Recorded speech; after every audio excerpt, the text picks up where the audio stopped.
नमस्कार। मैं उर्मिला यादव अपने YouTube चैनल में आप सभी का स्वागत करती हूँ। हमारा आज का विषय है हिंदी साहित्य के प्रगतिवाद और प्रयोगवाद से संबंधित वस्तुनिष्ठ प्रश्न उत्तर। सभी प्रश्नों को विस्तृत रूप से समझाने का प्रयास किया जाएगा।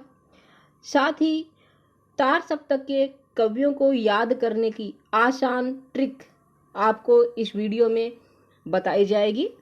इसीलिए उम्मीद करती हूँ आप इस वीडियो को अंत तक अवश्य देखेंगे, लाइक शेयर करेंगे और यदि आप इस चैनल पर नए हैं तो सब्सक्राइब अवश्य करें।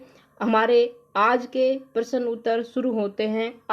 प्रश्न नंबर 75, सुमेलित करें नरेंद्र शर्मा की कृतियाँ। हमें मिलान करना है प्रकाशन वर्ष से जो नरेंद्र शर्मा की रचनाएं हैं। शूलफूल, प्रभात फेरी, द्रौपदी, सुवर्णा, उत्तरजय, ये कब लिखी गई है, इनके प्रकाशन वर्ष के अनुसार हमें मिलान करना है। मैं आपको बताना चाहूँगी पहले कि शूलफूल नरेंद्र शर्मा जी ने लिखी थी 1934 में। प्रभात फेरी ये उन्होंने 1938 में लिखी है। द्रौपदी ये उन्होंने 1960 में लिखी है और द्रौपदी इनका प्रबंध काव्य है। सुवर्णा ये इन्होंने 1971 में लिखी है, ये भी प्रबंध काव्य है। और उत्तरजय ये उन्होंने 1971 में लिखी है, ये भी इनका प्रबंध काव्य है। इस प्रकार हम देख सकते हैं हमारा उत्तर कौन सा होगा। हमारे पास विकल्प है, 4 विकल्प है, इनमें से क्या हो सकता है। सबसे पहले हमारा आएगा शूलफूल 1934, प्रभात फेरी 1938, द्रौपदी 1960 और सुवर्णा 1971, उत्तरजय 1965। हमारा विकल्प है ए। हमारा उत्तर होगा ए विकल्प सही है, इसलिए हमारा उत्तर हुआ ए। शूलफूल 1934, प्रभात फेरी 1938, द्रौपदी 1960, सुवर्णा 1971, उत्तरजय 1965।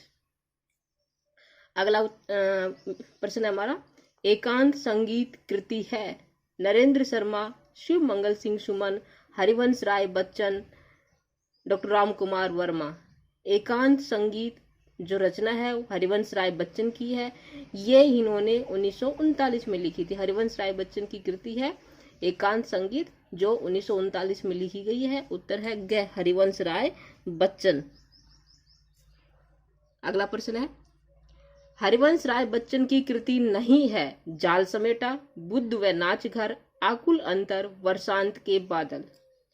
4 विकल्प हैं, इनमें से वर्षांत के बादल ये हरिवंश राय बच्चन की रचना नहीं है। जाल समेटा, बुद्ध व नाच घर और आकुल अंतर ये तीनों ही रचना हरिवंश राय बच्चन की है। आकुल अंतर ये रामेश्वर शुक्ल अंचल की है जो इन्होंने 1983 में लिखी थी। हमारा उत्तर है घ, वर्षांत के बादल। मैं आपको बताना चाहूंगी कि जो हरिवंश राय बच्चन की रचना है जाल समेटा, ये हरिवंश राय बच्चन जी ने 1973 में लिखी थी। बुद्ध व नाचगर ये इन्होंने 1958 में लिखी है। आकुल अंतर ये 1943 में लिखी है। अगला प्रश्न है, वर्षांत के बादल कविता है, हमारा अभी बता भी चुके हैं और आ भी गया है। वर्षांत के बादल कविता किसकी? हरिवंश राय बच्चन की। रामेश्वर शुक्ल अंचल, नरेंद्र शर्मा, शिव मंगल सिंह सुमन। हमारा उत्तर है ख, रामेश्वर शुक्ल अंचल ये इनकी कविता है जो इन्होंने 1983 में लिखी है। अगला प्रश्न है, काव्य में गजानन माधव मुक्तिबोध किसके लिए जाने जाते हैं? गिमिक के लिए, फैंटेसी के लिए, परपद्यवाद के लिए, आत्म साक्षात्कार भाव के लिए। जो गिरिजा कुमार माथुर गजानन माधव मुक्तिबोध हैं वो अपने काव्य में फैंटेसी के लिए जाने जाते हैं। उत्तर है फैंटेसी। जो गजानन माधव मुक्तिबोध है इन्होंने अपने काव्य में फैंटेसी का प्रयोग किया। इनकी कविता अंधेरे में, भ्रम राक्षस, लकड़ी का बना रावण ये इनकी कविताएं फैंटेसी परक है। ये फैंटेसी के लिए जाने जाते हैं, हम पहले भी बता चुके हैं इनके बारे में कई बार। अगला प्रश्न है, प्रगतिवाद का प्रवर्तक किस छायावादी रचनाकार को माना जाता है? पंत, प्रसाद, महादेवी वर्मा, निराला। हमारा उत्तर है क, सुमित्रानंदन पंत। सुमित्रानंदन पंत जो छायावादी कवि है ये इन्हें प्रगतिवाद का प्रवर्तक भी माना जाता है। पंत जी का जो साहित्य पंत जी की जो साहित्य यात्रा है वो 4 चरणों में है। सबसे पहले उनका जो साहित्य यात्रा का चरण आता है वो छायावादी है। छायावाद काल में उन्होंने जो रचनाएं लिखी जैसे उच्छ्वास, ग्रंथि, वीणा, पल्लव, गुंजन। फिर उनका प्रगतिवाद आता है, प्रगतिवादी रचनाएं आती है जिसमें ग्राम्य, आयुगांत, युगवाणी इत्यादि हैं।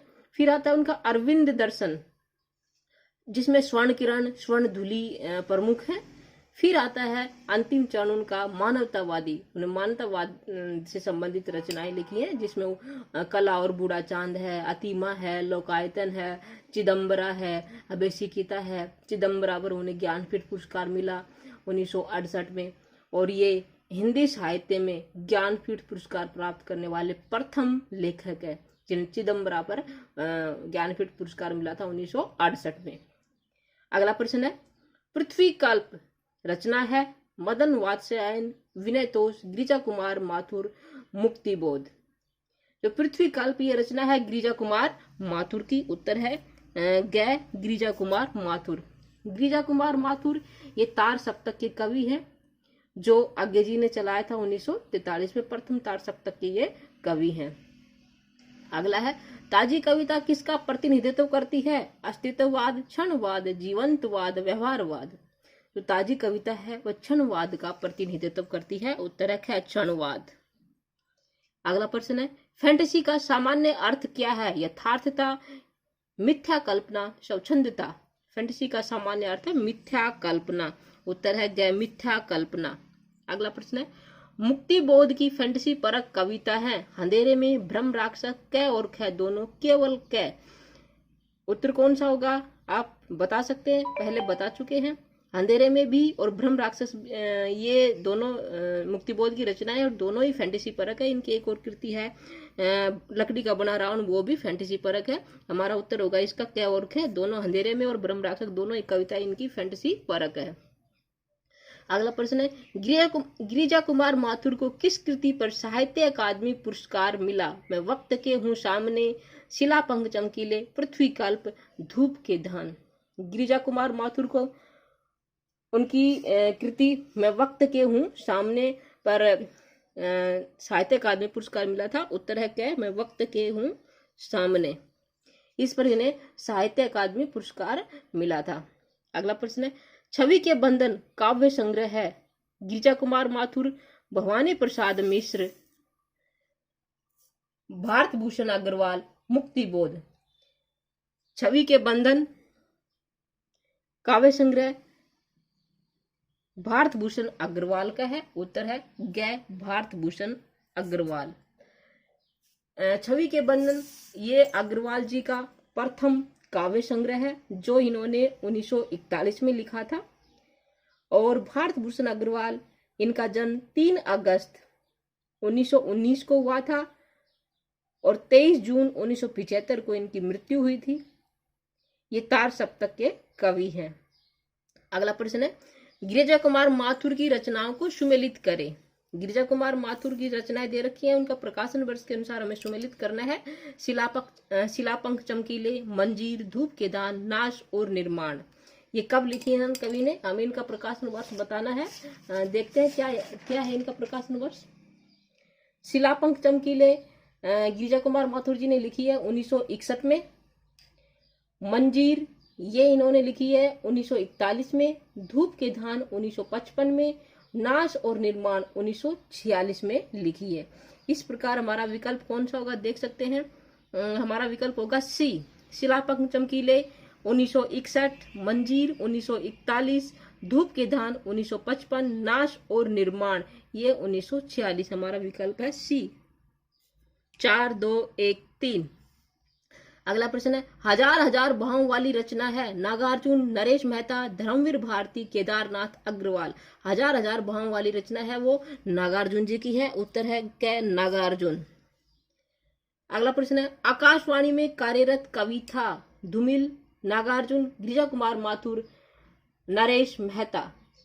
आकाशवाणी में कार्य किया था गिरिजा कुमार माथुर ने। उत्तर है ग गिरिजा कुमार माथुर। इन्होंने आकाशवाणी में भी कार्य किया था। अगला प्रश्न है भारत भूषण अग्रवाल की कृति नहीं है। जागते रहो ओ अप्रस्तुत मन, उतना वह सूरज है एक उठा हुआ हाथ। ताज, हमारा उत्तर होगा ताज। ताज भारत भूषण अग्रवाल जी की कृति नहीं है। ताज सुमित्रा नंदन पंत की रचना है, जो इनके काव्य संग्रह युगांत में है। ये प्रगतिशील रचना है जो इन्होंने 1935 में लिखी है। अगला प्रश्न है, भारत भूषण अग्रवाल को किस कृति पर साहित्य अकादमी पुरस्कार मिला? उतना वह सूरज है, एक उठा हुआ हाथ, अनुपस्थित लोग, मुक्ति मार्ग। भारत भूषण अग्रवाल को उनकी कृति उतना वह सूरज है, उस पर साहित्य अकादमी पुरस्कार मिला था। उत्तर है हमारा क्या, उतना वह सूरज है। इस पर इन्हें साहित्य अकादमी पुरस्कार मिला। अगला प्रश्न है, गिरिजा कुमार माथुर की कृति नहीं है। कौन सी कृति नहीं है? हमारे पास 4 विकल्प है। कौन कौन से विकल्प देखते हैं। कल्पांतर, भित्री नदी की यात्रा, साक्षी रहे वर्तमान, छाया मत छूना मन, कागज के फूल। गिरिजा कुमार माथुर की रचना नहीं है कागज के फूल। कागज के फूल इनकी कृति नहीं है। उत्तर है ड, कागज के फूल। ये इनकी कृति नहीं है। कागज के फूल आगे इसमें बताएं किसकी है। अगला प्रश्न है, कागज के फूल रचना किसकी है? गिरिजा कुमार माथुर, भारत भूषण अग्रवाल, केदारनाथ अग्रवाल, धर्मवीर भारती। कागज के फूल रचना भारत भूषण अग्रवाल की है। उत्तर है ख, भारत भूषण अग्रवाल। अगला प्रश्न है, श्रीकांत वर्मा को किस काव्य संग्रह पर साहित्य अकादमी पुरस्कार मिला? मगध, माया दर्पण, दिनारंभ, भटका मेघ। ये चारों ही रचनाएं श्रीकांत वर्मा की हैं और इन्हें मगध पर साहित्य अकादमी पुरस्कार मिला था 1987 ईस्वी में। उत्तर है क, मगध। मगध पर इन्हें साहित्य अकादमी पुरस्कार मिला है 1987 में, और ये इन्होंने 1983 में लिखा था। यानी कि मगध का प्रकाशन वर्ष 1983 है। 1987 में इन्हें साहित्य अकादमी पुरस्कार मिला इस पर, मगध पर। अगला प्रश्न है, सुमेलित करे। श्रीकांत वर्मा की रचनाएं दे रखी हैं, उनका प्रकाशन वर्ष है, हमें मिलान करना है। जलसाघर, मगध, भटका मेघ, माया दर्पण, गरुड़ किसने देखा, ये रचनाएं कब लिखी है कवि ने, देखते हैं। जलसाघर ये कवि ने लिखा है 1973 में, मगध 1983 में, भटका मेघ 1957 में, माया दर्पण 1967 में, गरुड़ किसने देखा 1986 में। इस प्रकार हमारा विकल्प कौन सा हुआ? डी, जलसाघर 1973, मगध 1983, भटका मेघ 1957, माया दर्पण 1967, गरुड़ किसने देखा 1986। उत्तर है डी। अगला प्रश्न है, खूटियों पर टंगे लोग के रचनाकार है सर्वेश्वर दयाल सक्सेना, श्रीकांत वर्मा, अजीत कुमार, भारत भूषण अग्रवाल। खूटियों पर टंगे लोग के रचनाकार है सर्वेश्वर दयाल सक्सेना, जो इन्होंने 1982 में लिखा था, और इस पर इन्हें साहित्य अकादमी पुरस्कार भी मिला है। सर्वेश्वर दयाल सक्सेना तीसरे शतक के कवि हैं, और ये आकाशवाणी के सहायक निर्माता भी रहे हैं। अगला प्रश्न है, संसद से सड़क तक किसकी रचना है? ये विकल्प हमारे पास, राजकमल चौधरी, धूमिल, मुक्तिबोध, श्रीकांत वर्मा। संसद से सड़क तक धूमिल की कृति है। उत्तर है धूमिल। अगला प्रश्न है, तार सप्तक का प्रकाशन किसने किया? आगे नंद दुलारे वाजपेयी, नेमी चंद्र जैन, मुक्तिबोध। तार सप्तक का प्रकाशन आगे ने किया था। उत्तर है क, आगे।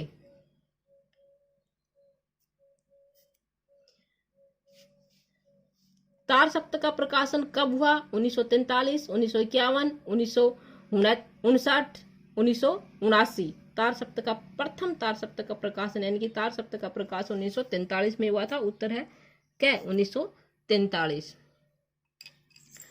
मैं आपको बताना चाहूंगी तार सप्तक का प्रकाशन आज्ञे जी ने किया था।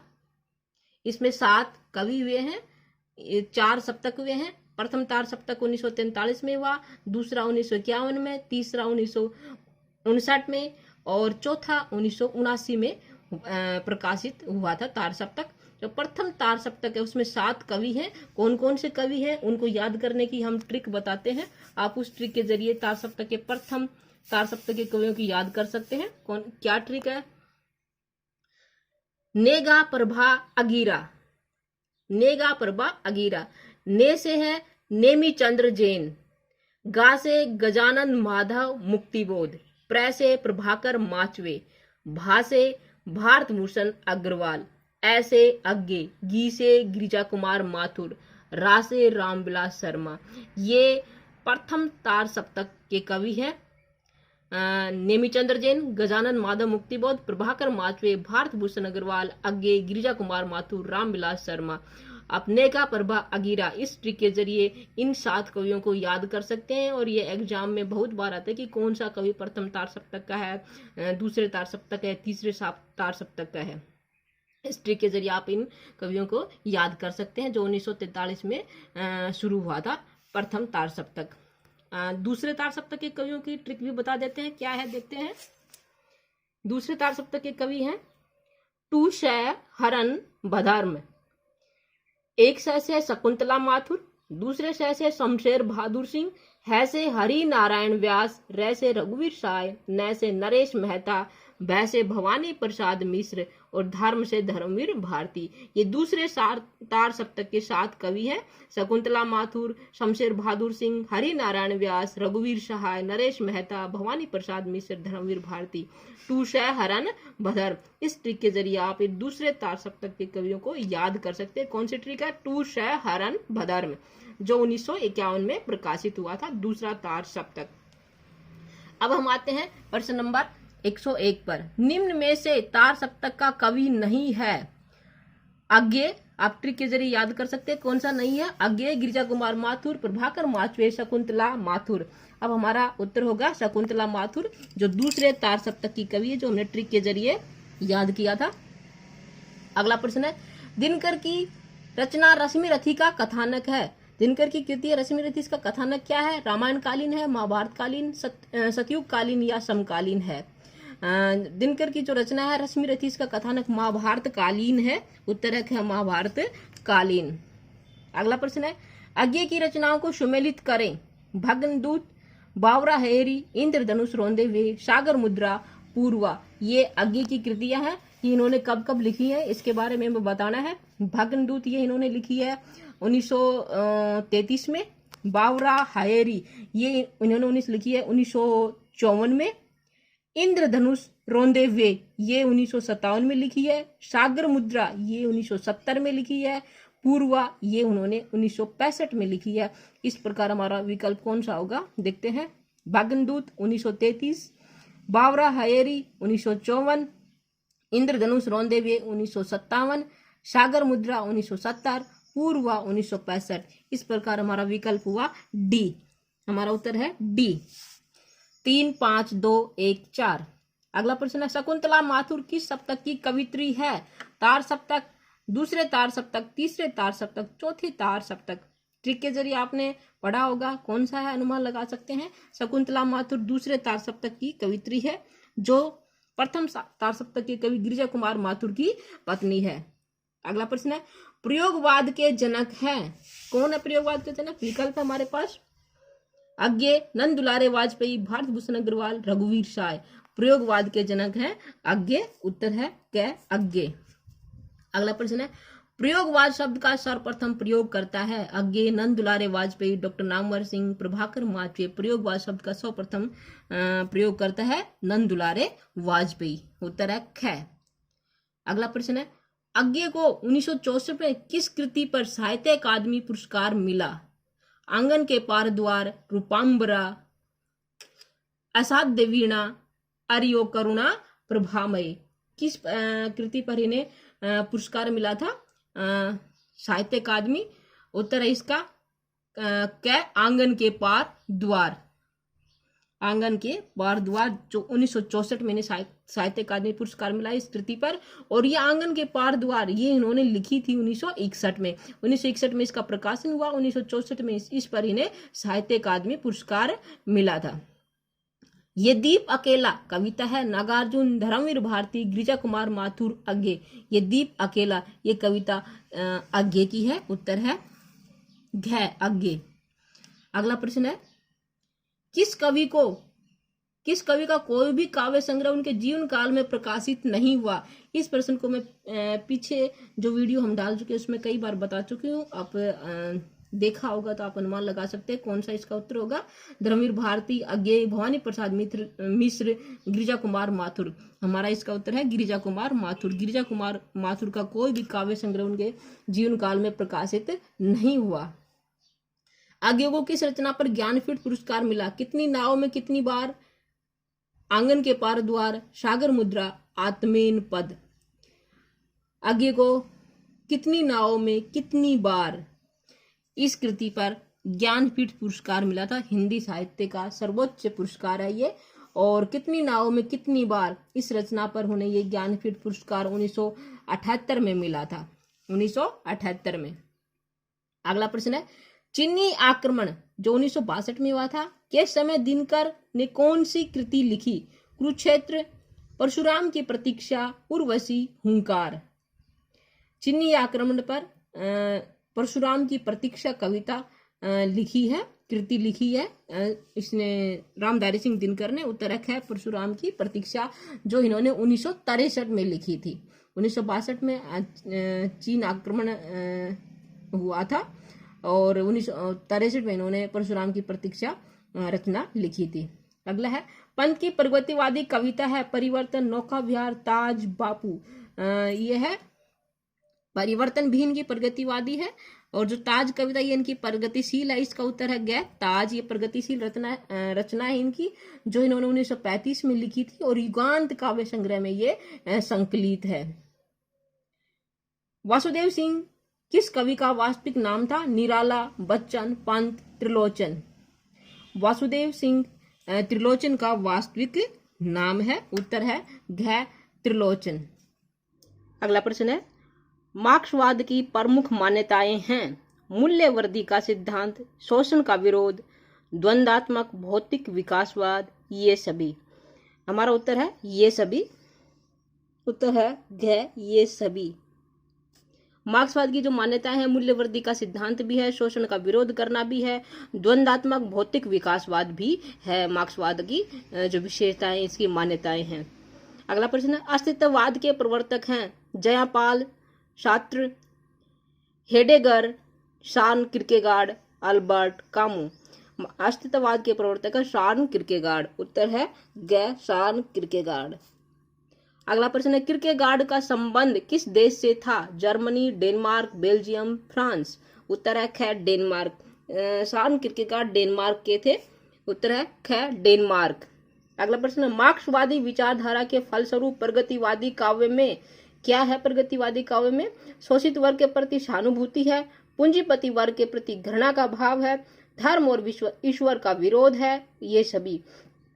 मार्क्सवाद विचारधारा के फलस्वरूप प्रगतिवादी में ये सभी विशेषताएं आ गई हैं। उत्तर है गए ये सभी। प्रगतिवादी काव्य में शोषित वर्ग के प्रति सहानुभूति भी है, पूंजीपति वर्ग के प्रति घृणा भाव है, धर्म और ईश्वर का विरोध किया गया प्रगतिवादी काव्य में, प्रगतिवादी विचारधारा में। अगला प्रश्न है ईश्वर की सत्ता में विश्वास नहीं करते। कौन सी धारणा ईश्वर की सत्ता में विश्वास नहीं करती। कौन सा वाद ईश्वर को नहीं मानता। मनोविश्लेषणवादी, अस्तित्ववादी, अभिव्यंजनावादी, ये सभी। हमारा उत्तर है अस्तित्ववादी। अस्तित्ववादी विचारधारा के लोग ईश्वर की सत्ता में विश्वास नहीं करते। उत्तर है अस्तित्ववादी। अगला प्रश्न है अस्तित्ववाद से प्रभावित है प्रयोगवाद व नई कविता, नवगीत, प्रयोगवाद और प्रगतिवादी। अस्तित्ववादी विचारधारा से प्रभावित है प्रयोगवाद और नई कविता।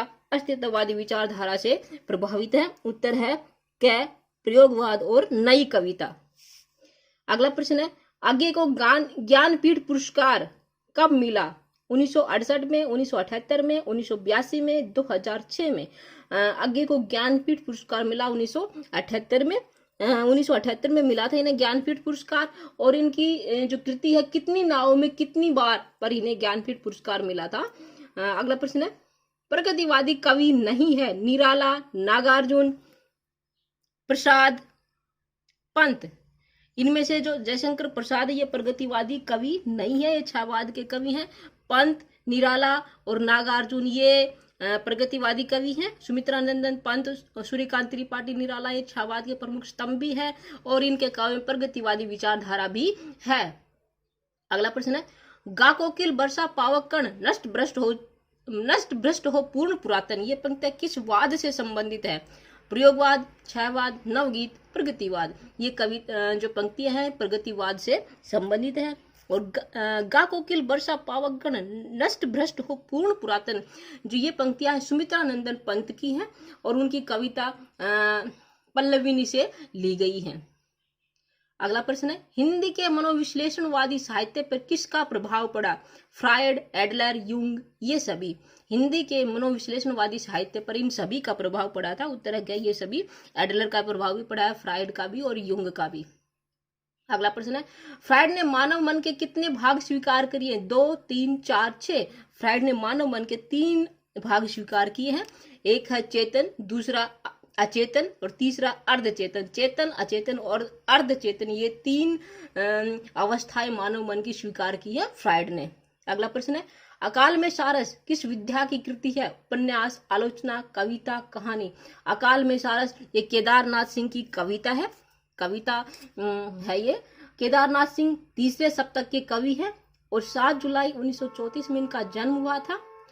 केदारनाथ सिंह को वर्ष 2013 में 49वां ज्ञानपीठ पुरस्कार मिला था और हिंदी साहित्य में ज्ञानपीठ पुरस्कार करने वाले ये 10वें लेखक है केदारनाथ सिंह। अगला प्रश्न है, हिंदी साहित्य के किस कवि के काव्य में अस्तित्ववादी जीवन दर्शन समाविष्ट नहीं है? मैथिलीशरण गुप्त, अज्ञेय, धूमिल, मुक्तिबोध। किसके काव्य में अस्तित्ववादी दर्शन नहीं है? उत्तर है क्या? मैथिलीशरण गुप्त। ये द्विवेदी युगीन कवि हैं। मैथिलीशरण गुप्त, अज्ञेय, धूमिल, मुक्तिबोध इनके काव्य में अस्तित्ववादी विचारधारा के दर्शन होते हैं। अगला प्रश्न है, अचेतन मन की इच्छाएं ही कला, साहित्य और सौपन में अभिव्यक्त होती हैं। ये मत किसका है? Freud, Croce, Marx, Adler. ये मत फ्रायड का है। उत्तर है क्या? फ्रायड। अगला प्रश्न है, ओ मजदूर तुम ही सब चीजों का करता, तुम ही सब चीजों से दूर। ये पंक्तियां संबंधित हैं प्रयोगवाद, प्रगतिवाद, छायावाद, मनोविश्लेषणवाद। ये जो पंक्तियां हैं ये प्रगतिवाद से संबंधित है। ओ मजदूर तुम ही सब चीजों के करता, तुम ही सब चीजों से दूर, ये प्रगतिवाद से संबंधित कृतियां हैं। आज के लिए इतना ही। उम्मीद करती हूँ ये वीडियो आपको अच्छी लगी होगी। अगर आपको ये वीडियो अच्छी लगी है तो आप इसको लाइक और शेयर करें और यदि आप इस चैनल पर नए हैं तो सब्सक्राइब अवश्य करें। और पीछे जो हम वीडियो डाल चुके हैं उनका लिंक आपको इस वीडियो के डिस्क्रिप्शन से मिलेगा। आप लिंक पर क्लिक करके प्रगतिवाद से संबंधित पीछे के प्रश्नों को प्राप्त कर सकते हैं। धन्यवाद।